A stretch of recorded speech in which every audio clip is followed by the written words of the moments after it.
Welcome to Man Does Tech, where I solve the problems you didn't even know you had. You'll begin by ensuring the iPhone won't die mid-update. Plug it in or confirm the battery is at least 50%. Once done, make sure you have a recent backup to iCloud or your computer so you can recover data if needed. Next, open Settings, tap General, then Software Update to check for the latest release. Make sure you're on a stable Wi-Fi network.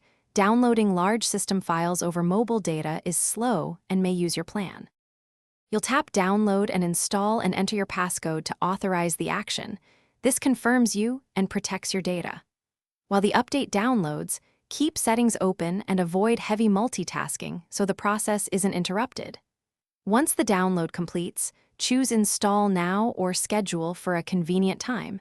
The phone will verify the package and then reboot into the installer. This step applies updates to the system partition. That's why the device restarts and shows a progress bar. When the device reboots, follow the on-screen prompts to complete setup.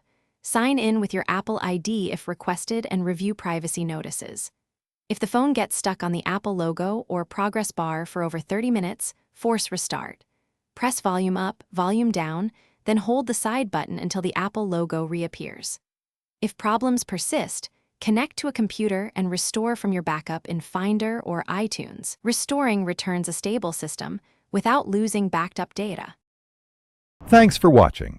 If you found this helpful, don't forget to like and subscribe.